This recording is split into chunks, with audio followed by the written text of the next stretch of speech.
suis arrivée là, j'ai commencé à parler de choses complètement anodines.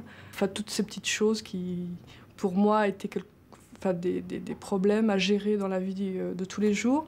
En fait, cachaient d'autres problèmes bien plus profonds. Mais il a fallu d'abord que je parle de tout ça avant d'arriver à des problèmes plus intimes.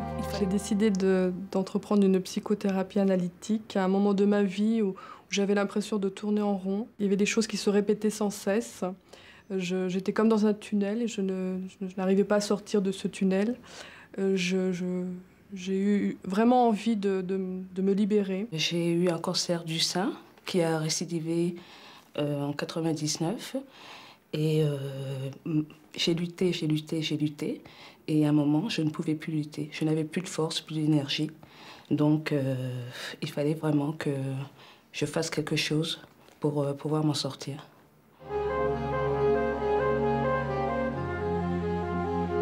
En France, la plupart des psychothérapies ont été grandement influencées, directement ou indirectement, par la psychanalyse. Ceci tient à la formation même des psychiatres et des psychologues, pour qui la référence psychanalytique occupe une place considérable. La dénomination de psychothérapie d'inspiration psychanalytique est de fait un peu vague, car elle recouvre des situations et des modes d'intervention très variés, tant dans le rythme et la durée des séances que sur la manière dont le thérapeute va intervenir. Schématiquement, on pourrait dire que cette influence de la psychanalyse se retrouve de deux manières. D'une part, dans la façon dont le thérapeute comprend les problèmes de son patient au moyen de concepts psychanalytiques comme l'inconscient ou le refoulement, ainsi que dans l'exploration de la petite enfance. D'autre part, parce que le thérapeute utilise pour soigner l'analyse de la relation et des sentiments qui s'engagent avec le patient, ce qu'on appelle le transfert et le contre-transfert, et ce, même s'il est amené à donner des conseils ou à intervenir dans la réalité.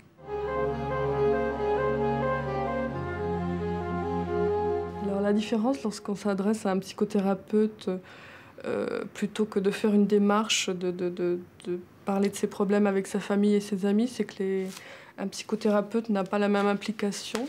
Il n'est pas là pour nous juger, mais il est là pour soulager notre douleur et nous mettre sur la bonne voie. Les psychothérapies d'inspiration analytique sont beaucoup plus pratiquées que les psychanalyses strictes.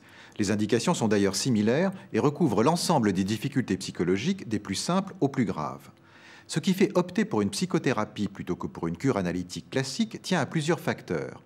Le patient peut d'abord ne pas souhaiter s'orienter vers un cadre de soins trop contraignant sur le plan du rythme et du prix des séances. Il se sent rassuré par le fait de voir les réactions de son thérapeute qui est installé en face de lui. Ensuite, la nature des troubles présentés font penser au thérapeute que la psychanalyse classique n'est pas adaptée. Ainsi, les difficultés liées aux dépendances, aux troubles alimentaires, au passage à l'acte, à l'adolescence ou une crise induite par une maladie grave s'accommodent mieux d'un face-à-face plus rassurant. Elle m'a demandé ce que j'attendais d'elle. Alors je lui ai expliqué que malgré mon tempérament de battante face à la maladie, j'arrivais à un moment où je ne pouvais plus. Je n'avais plus envie de rien. J'avais vraiment des idées morbides. Et elle m'a dit qu'elle pouvait m'aider, qu'elle me comprenait, qu'elle pouvait m'aider. Si la cure type psychanalytique ne peut se concevoir que dans un cadre privé, de nombreux thérapeutes faisant référence à la psychanalyse travaillent en milieu institutionnel, comme des consultations hospitalières, des centres médico-psychologiques, des institutions pour enfants. Le cadre de la cure est modifié pour s'adapter à tous ces contextes. Je suis arrivée là, j'ai commencé à parler de choses complètement anodines. Enfin, toutes ces petites choses qui, pour moi, étaient des problèmes à gérer dans la vie de tous les jours. En fait, cachaient d'autres problèmes bien plus profonds. Mais il a fallu d'abord que je parle de tout ça avant d'arriver à des problèmes plus intimes. Il fallait quand même que je revive certaines scènes du passé. On a beaucoup travaillé sur le passé, sur les sentiments que je ressentais. Elle me demandait de mettre des mots sur ce que je ressentais. Et elle m'expliquait les relations de cause à effet. Comme pour une cure analytique, le patient est invité par le thérapeute à parler de ce qui lui importe, puis d'associer librement sur ce qui lui passe par la tête. Mais malgré des bases théoriques identiques, les thérapies analytiques diffèrent de la psychanalyse sur plusieurs points. Ici, pas de divan, mais un face-à-face patient-analyste, ce qui, on l'a vu, apporte au patient un soutien et un encouragement. Les séances sont généralement plus espacées, la durée de la thérapie moins longue et la charge financière moins élevée. La relation au psychothérapeute se colore différemment. Le patient attend davantage d'approbation, il sollicite un conseil, alors que le thérapeute cherche à le ramener à son désir inconscient et à lui montrer que les réponses et les ressources existent déjà en lui. La science psychanalytique repose sur une analyse de l'évolution de l'enfance qui se construit sur un schéma dynamique du fonctionnement psychique de l'être humain. Ce schéma dynamique se fonde sur une distinction entre le ça, le surmoi et le moi. Le ça est formé par l'ensemble des tendances primitives et des instincts élémentaires. C'est le réservoir des pulsions. Il est inconscient, exigeant, de nature sexuelle, sous la domination du principe de plaisir, étranger au principe de réalité. Le surmoi est de nature inconsciente. Il tranche entre ce qui est permis et ce qui ne l'est pas. Le surmoi est l'héritier des parents et de la loi. Il est source de menaces et de punitions, comme de récompenses et d'encouragements. Il peut être répressif et interdicteur, mais aussi proposer des valeurs auxquelles le sujet adhère. Le moi se différencie consciemment du ça et du surmoi. Il doit tenir compte du principe de réalité pour permettre une adaptation au monde extérieur. La souffrance psychique et les symptômes qui en découlent résultent d'un conflit entre ces trois instances, entre les tendances naturelles, les instincts et ce que la culture et l'éducation nous ont appris à autoriser ou à interdire. La tâche thérapeutique d'une psychothérapie d'inspiration analytique va viser à aider le moi à accueillir les pulsions inconscientes, à les intégrer, à soutenir le moi pour affronter le surmoi, à modifier le surmoi pour le rendre moins rigide.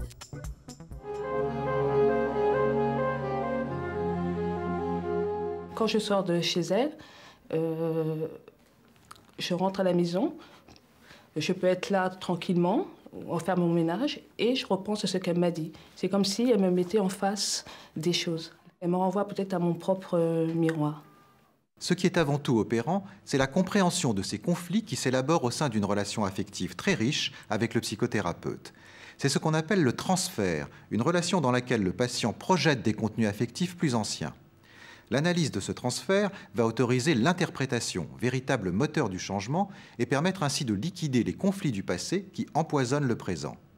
Ceci souligne toute l'importance du choix d'un psychothérapeute. Il ne s'agit pas forcément de quelqu'un que l'on aime, mais de quelqu'un avec qui cette relation pourra se déployer, ce qui veut dire bien sûr qu'il s'agit d'un choix très personnel et pour le moins subjectif. La plupart des psychiatres et des psychologues travaillant dans un cadre privé comme dans des institutions publiques pratiquent des psychothérapies analytiques. Vous pouvez ainsi être amené à suivre une psychothérapie dans un hôpital, un dispensaire ou une consultation universitaire. Les écoles, les instituts, les courants théoriques auxquels les psys sont rattachés sont innombrables. Vous êtes tout à fait en droit d'interroger le thérapeute sur sa formation, ses méthodes, ainsi que sur ses références théoriques. Pour en savoir plus sur la relation psychothérapeute-patient, nous sommes allés interroger une thérapeute d'inspiration analytique dans le cadre de son cabinet privé. Bonjour monsieur. Bonjour madame. Ça va, vous êtes bien arrivé? Très bien, merci. Je vous en prie, entrez monsieur. Pardon. Vous êtes bien installé, ça va? Ça va, merci. Bon. Alors, vous pouvez peut-être me dire un peu ce qui vous fait... Pourquoi vous venez, qui vous a envoyé? Enfin, si vous voulez bien parler de tout ça. Ouais, bah oui, bien sûr, parce que je suis venu pour ça. C'est pas toujours très drôle hein, de... Non, c'est toujours... Hélène Brunschwig est psychanalyste et psychothérapeute en région parisienne. C'est chez elle qu'elle reçoit ses patients, adultes ou enfants, mais aussi des familles. Pendant le premier entretien, j'essaye d'abord que la personne me dise ce qu'elle a envie de me dire, sans trop la questionner. Mais en même temps, je n'aime pas le côté sphinx de certains psys qui n'ouvrent pas la bouche, qui ne desserrent pas les dents du tout. Alors la personne est affolée, ne sait même pas par quoi commencer. Je trouve ça assez cruel. Alors je pose des questions tout de même, mais pas trop non plus. Je ne veux pas être trop inquisitrice. Est-ce que vous avez souffert de séparation quand vous étiez petit, peut-être déjà? De séparation... Quand vous êtes en relation avec un patient, ça a quelque chose d'un tout petit peu artificiel. Parce que c'est une personne que vous ne connaissez pas, qui vous raconte des choses très intimes. Vous êtes en empathie avec, vous ressentez quelquefois douloureusement ce qu'elle vous dit. Et en même temps, ce n'est pas une amie. C'est tout de même professionnellement quelqu'un qui vient, quelqu'un qui paye, avec qui vous avez une certaine distance. Ce qui compte le plus, je crois, dans une thérapie, c'est de ne pas juger. Ça, c'est capital. Même si la personne vous raconte des choses qui vous hérissent, là, il faut vraiment absolument essayer de comprendre. Et essayer de ne pas en être agacé, ou alors si vraiment vous en êtes trop agacé, il faut le dire. Mais pas sous forme de jugement. Je me souviens d'avoir dit un jour à une jeune femme, je trouve que par moments, ça m'agace un peu la façon dont vous donnez tout le temps l'impression de toujours vouloir vous justifier. Pourquoi est-ce qu'il faut toujours que vous justifiez? Et alors, il est parti de là une idée très, très importante, qu'il fallait toujours qu'elle se justifie avec son père sur tout ce qu'elle faisait. Moi, je verrais plutôt une psychothérapie face à face, comme ça. Ça prend beaucoup de temps. Ah, ça c'est toujours la question qu'on me pose. Quand des personnes vous disent « j'ai peur d'être dépendante », je leur dis toujours « vous allez être dépendante pendant quelque temps ». Pendant quelque temps, vous ne serez pas contente si je vous décommande, vous ne serez pas contente quand je partirai en vacances, ça vous manquera le jour où vous ne me voyez pas, mais je vous laisse mon téléphone, vous pourrez toujours me joindre. Ça, je le fais toujours, même en vacances. Et vous allez rejouer la dépendance que vous avez eue par rapport à vos parents quand vous étiez petite. Et ensuite, petit à petit, vous allez acquérir votre indépendance complète. Mais il faut passer par la dépendance, ça c'est vrai.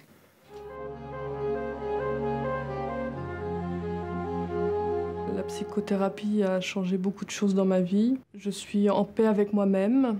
J'ai stoppé un peu le fait d'avoir toujours besoin de ressasser mon passé, de comprendre, de le vivre comme une souffrance. J'ai envie de faire plein de choses.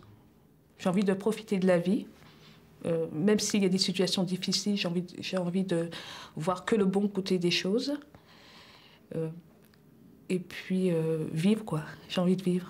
Au-delà du soin, le culte du bonheur, la quête de la santé, l'intérêt pour le corps, bref, toute une thématique du développement personnel, a ouvert le chemin à de nouvelles formes de psychothérapie. Pourtant, malgré l'extrême diversification des méthodes et des théories, la référence au concept de la psychanalyse reste en France très présente, comme en témoigne l'extraordinaire diffusion culturelle du message psychanalytique. La plupart des psychiatres et des psychologues que vous pouvez être amenés à rencontrer s'inspirent ainsi de la psychanalyse, ce qui est loin d'être le cas dans la plupart des autres pays. Il faut bien se représenter le fait qu'il n'y a aucune spécificité, c'est-à-dire qu'on ne vient pas nous voir avec des pathologies exotiques particulières. Hein. On vient nous voir pour une souffrance psychique qui parfois prend des mots particuliers, des représentations particulières autour de théories culturelles, la possession, la sorcellerie, les enfants ancêtres, des choses comme ça. Mais la souffrance en elle-même, c'est la souffrance de tous, quoi. Il y a une sensorialité qui passe par la langue. Hein. La langue, elle a une couleur aussi. Les Kabyles, par exemple, sont des gens qui s'expriment énormément par images et par proverbes. C'est une façon de parler qui est extrêmement différente de la nôtre. Si l'on peut considérer, comme le faisait Georges Devreux, le précurseur de l'ethnopsychanalyse, que les maladies mentales et le fonctionnement du psychisme et de l'inconscient sont universels, c'est toutefois dans un code culturel spécifique que s'expriment les maladies et que se déroulent les psychothérapies. Les migrants sont par conséquent des personnes dont les problèmes ne peuvent pas toujours se comprendre par les voies habituelles de la médecine et de la psychiatrie. Pour aider ces patients, l'ethnopsychanalyse prendra en compte aussi bien leur histoire individuelle que l'ensemble des représentations culturelles associées à leurs problèmes. Très souvent, les patients n'arrivent pas d'eux-mêmes.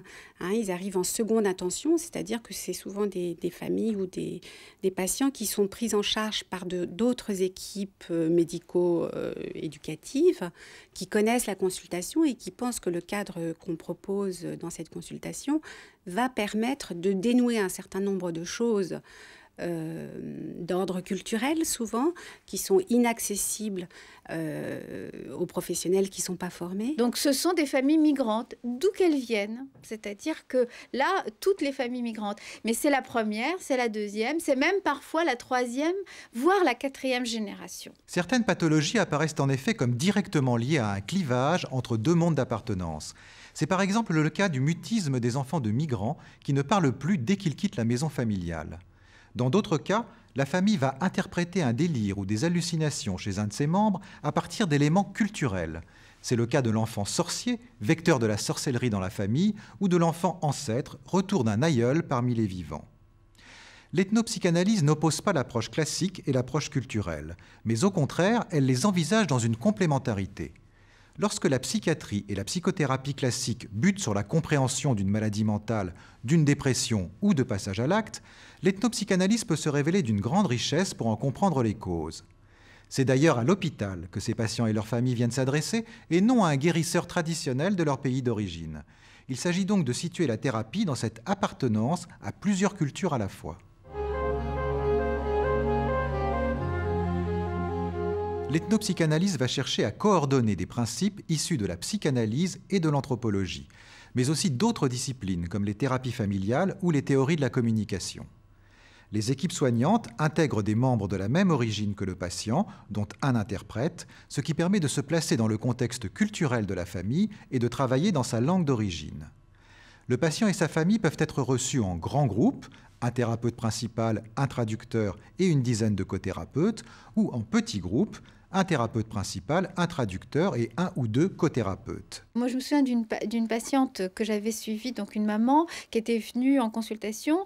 Elle disait qu'elle n'arrivait plus à porter son bébé. Finalement, on comprend que, dans cette consultation, on comprend qu'elle n'arrive pas à le porter, non pas parce que ses bras le portent pas, mais parce que ce bébé est mal nommé. Il est mal nommé. Alors, je réfléchis, on est en situation d'urgence, toujours avec l'idée du cadre culturel et du cadre individuel. Et je lui dis, je m'engage, nous nous engageons à la consultation à refaire avec vous un processus de nomination. Le thérapeute principal, entouré de cothérapeutes, tente de retrouver les rites, les mythes, les contes qui se transmettent et se transforment de génération en génération et qui façonnent le psychisme des individus. Il fait une proposition thérapeutique en fin de séance. Il peut par exemple proposer au patient et à son entourage une tâche ou un rituel à accomplir d'ici la prochaine fois. Prenons un exemple extrait de la consultation d'ethnopsychanalyse de l'équipe du professeur Marie-Rose Moreau. Fatou est une petite fille de 13 mois qui ne dort pas, semble inquiète et présente des angoisses de séparation massive d'avec sa mère. Sa mère est épuisée, de plus en plus agressive et violente avec sa fille. Elle la touche peu et parle même de l'abandonner. L'équipe de la crèche est très inquiète quant au devenir de cet enfant. Comment utiliser des éléments culturels relatifs à leurs origines dioula de Côte d'Ivoire pour étayer une relation thérapeutique avec cet enfant et sa maman? Le premier élément qui apparaît est que cet enfant porte le prénom d'une tante maternelle décédée. Dans de nombreuses ethnies d'Afrique noire, le prénom de l'enfant contient une partie de son histoire et il faut toujours s'interroger sur cette nomination. La maman a une relation de rivalité avec cette tante qui a élevé son mari et elle craint de cette dernière une attaque de sorcellerie, crainte qu'elle projette sur son bébé. C'est l'importance de l'identification tante-fille. Fatou est vécue par sa mère comme une enfant sorcière dont elle a peur. Le retour des ancêtres par l'intermédiaire des nouveau-nés s'inscrit dans une représentation cyclique de la vie et de la mort très répandue. Il en découle une logique thérapeutique traditionnelle. Aider la maman à identifier et reconnaître les sentiments hostiles de la tante décédée et à différencier cet ancêtre de sa propre enfant avec qui les relations vont pouvoir redevenir harmonieuses.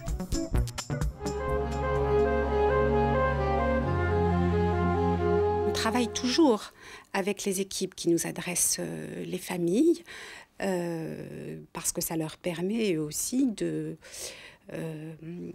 reconstruire des choses auxquelles ils n'avaient pas accès, soit parce qu'ils n'avaient pas la formation, soit parce qu'ils ne bénéficient pas d'un cadre de prise en charge spécifique qui permet d'avoir accès à tout cet univers d'où viennent les parents. Les consultations d'ethnopsychanalyse se sont beaucoup développées en France ces dernières années à la suite des travaux théoriques et méthodologiques de Georges Devreux, des études cliniques et des propositions techniques de Toby Nathan et des apports de l'équipe d'ethnopsychiatrie de Marie-Rose Moreau à Bobigny. De nombreuses consultations s'inspirant de ces travaux se sont ouvertes un peu partout en France dans les grandes villes, le plus souvent au sein de cadres institutionnels ou hospitaliers. C'est dans le cadre des hôpitaux de l'Assistance publique de Paris que l'équipe du professeur Moreau a implanté une consultation d'ethnopsychanalyse. Nous avons pu y suivre une séance. À l'hôpital Avicenne de Bobigny, la consultation transculturelle accueille des familles en difficulté avec leurs enfants. C'est le cas de cette famille kabyle dont le fils de 5 ans présente des troubles psychologiques. La famille est reçue par un ensemble de thérapeutes, psychologues et médecins, mais aussi des interprètes, dont les différences culturelles viennent enrichir l'écoute des patients. Est-ce que j'ai envie de poser surtout une question? Est-ce que Jamel il a une chance de guérir? Comment il raisonne? Comment il voit les choses? On n'en sait rien. Lorsque tu as un bébé comme ça, tu ne sais pas ce qu'il aime, tu ne sais pas qu'est-ce qui lui fait plaisir. Est-ce qu'il sait qu'on l'aime? À l'intérieur de ce groupe, la famille n'a qu'un seul interlocuteur, le thérapeute principal. Les autres thérapeutes doivent passer par son intermédiaire. L'écothérapeute ne s'adresse jamais directement aux patients parce que ce serait beaucoup trop violent. Les patients seraient exposés à une sorte de bombardement de propositions ayant un intérêt plus ou moins pertinent par rapport à ce qui est dit. Donc il est nécessaire qu'il y ait quelqu'un qui organise ces interventions, qui leur donne, qui choisit le moment où elles doivent être faites, qui va aussi éventuellement les filtrer ou les reformuler de façon à ce qu'elles puissent être écoutées par le patient. Moi, j'ai observé que Jamel, lorsqu'il est entré, il n'a pas cessé de tourner, de se taper sur sa poitrine. Et à partir du moment où son père a commencé à parler de ses inquiétudes, de sa déprime et de ses doutes par rapport au fait d'avoir quitté le pays, il s'est calmé, il écoutait. Autre personnage clé, l'interprète. Si on dit que l'interprète traduit, on est très en deçà de son rôle véritable. Par exemple, là où il va intervenir, c'est lorsqu'on va faire intervenir un vocabulaire pour parler de la maladie d'une manière particulière. Par exemple, qu'est-ce que c'est qu'être habité, frappé? Il y a des mots particuliers. Et à ce moment-là, on pourra s'appuyer sur lui aussi pour lui demander dans quel contexte on utilise ces phrases, ces mots. Les familles viennent à la consultation une fois par mois et chaque séance dure environ 1h30. Suit après une réunion entre les thérapeutes pour confronter leurs regards et parler de leurs émotions. Aussi, distance qui peut venir du fait qu'on n'appartient pas à la culture du patient et que des choses n'ont pas été bien comprises. Donc c'est un travail de recherche et de critique aussi qui va nous permettre d'avancer et de mieux comprendre la dynamique de la séance et donc d'engager la séance suivante de manière plus adéquate. La manière dont on exprime sa souffrance, la manière dont on exprime ses besoins, la manière dont on demande de l'aide, la manière dont on investit la parole, la manière dont on s'occupe des bébés, la manière dont on est une mère, un père, etc.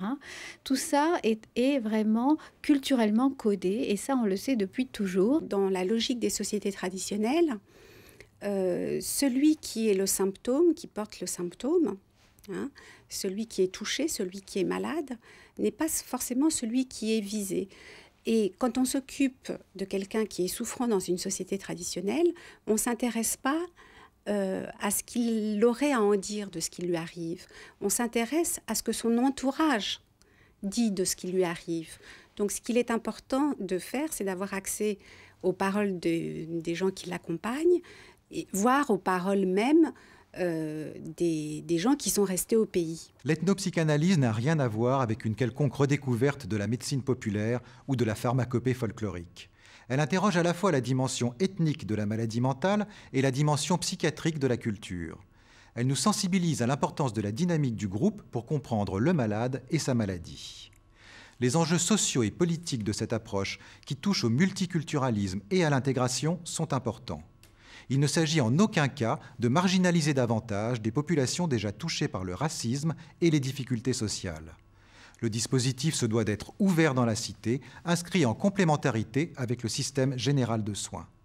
Si ces précautions sont prises, l'ethnopsychanalyse s'avère être un remarquable outil de soins et de compréhension des troubles mentaux.